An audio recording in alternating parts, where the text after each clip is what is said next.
The Kuthari called themselves gods, not deities in the mythic sense, but rulers so old, so absolute in power, that no other word seemed fitting to them. For 10,000 years they had moved across the galaxy, bending species into servitude, consuming the disobedient, and crowning themselves divine in the ruins of civilizations. And when they looked at humanity, young, stubborn, unyielding, they saw little more than insects waiting to be crushed. The war began not with diplomacy, not with warning, but with spectacle. On the colony world of Aurelian, where golden oceans stretched beneath human cities of glass and steel, the Kuthari descended. Their ships were not fleets, but titanic cathedrals of war, forged from obsidian alloys that shimmered like black fire in the starlight.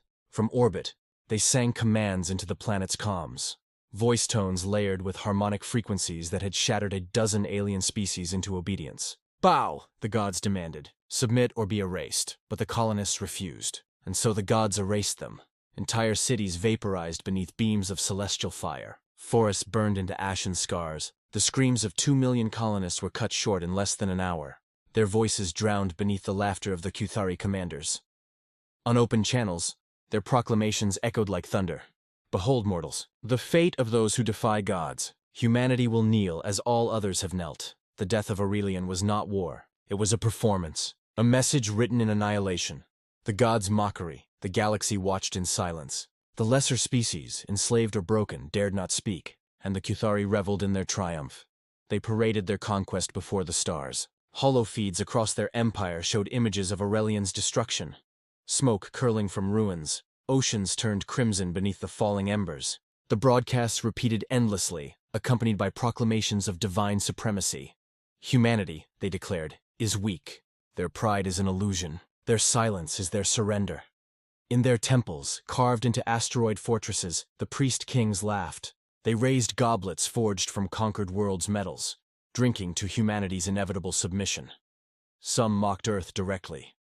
They have words, but no claws. They hide behind treaties, behind ideals of mercy. Let them whimper. Their colonies burn, and still they do nothing. This is not war, it is extermination. And extermination has always been the will of gods. And indeed, Earth did not respond. Not yet. No fleet stirred from Sol, no threats, no broadcasts, no desperate cries. Just silence. The Kuthari mistook that silence for fear. They had mistaken it many times before. The silence before the storm, in the cold void of Sol's outer orbit. Hidden far from alien sensors, silence was not surrender. Silence was steel being forged. Earth did not scream. Earth sharpened. For decades, humanity had watched the galaxy, seen tyrants rise and fall, and learned. They built fleets not just of ships, but of leviathans, war machines the size of cities, their hulls armored in alloys unknown beyond Sol, their cores burning with reactors that devoured energy like stars. The Kuthari thought humanity's restraint was weakness. It was patience. They thought Earth's silence was fear. It was calculation. When the signals came, images of burning Aurelian, the laughter of alien gods, the silence ended. Not with words, not with negotiations, but with a single message, transmitted across every frequency the Kuthari used to gloat, "You should not have touched our children." And then the storm broke. From Titan's shipyards, dreadnoughts rose like steel titans into the void. From Mars, fleets of carriers, bristling with railgun arrays and missile swarms, ignited their engines. From Earth herself, ancient arsenals long sealed beneath oceans and mountains were opened, releasing weapons built not for deterrence, but for extinction. The stars around Sol darkened, not from absence of light, but from the shadows of thousands upon thousands of ships ascending together, their formation blotting out suns. The silence was broken, and the galaxy trembled. The roar of humanity, the Kuthari never saw it coming. For 10,000 years they had ruled unchallenged. No species had risen fast enough, strong enough, defiant enough to resist. They had forgotten what it meant to face an enemy that fought not for conquest, but for vengeance.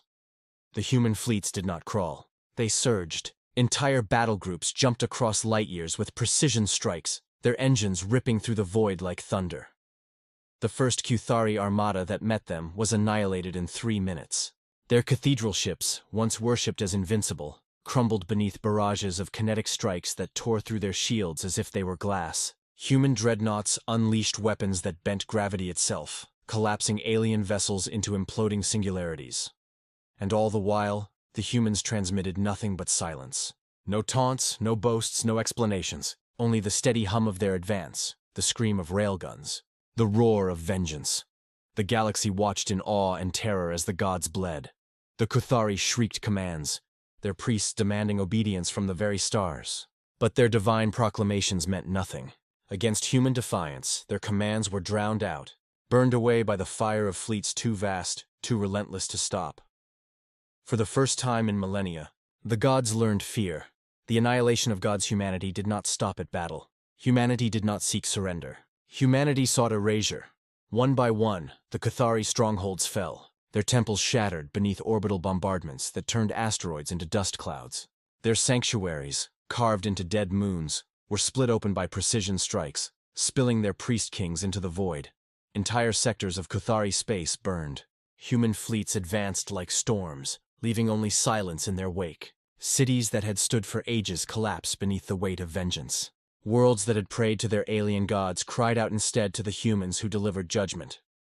And when the Kuthari capital itself was surrounded, its great cathedral ship armada bristling with defenses, humanity descended not with hesitation but with fury. The battle lasted one day, and when it ended, the gods were ash.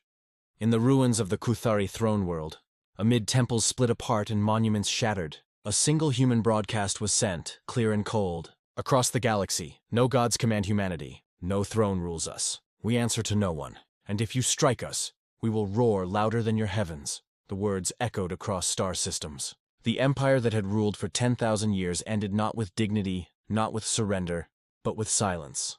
Whispers in the aftermath, the galaxy never forgot. In the shadows of burned Kuthari space, survivors whispered in terror of Earth. Slaves, freed from the gods' rule, spoke of vengeance so absolute it resembled divine wrath.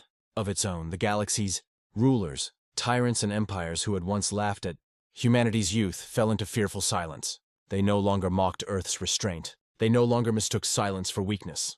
Instead, they whispered warnings in the dark. Do not provoke the humans. They are patient, yes. They are quiet, yes. But their patience is a storm. Their silence is a blade. And when their defiance roars, it is louder than any god's commands. And so humanity stood, not as conquerors, not as rulers, but as a warning written into the stars. Never provoke Earth. Never strike at their children. Never mistake their silence for surrender. Because when humanity roars, the galaxy itself trembles.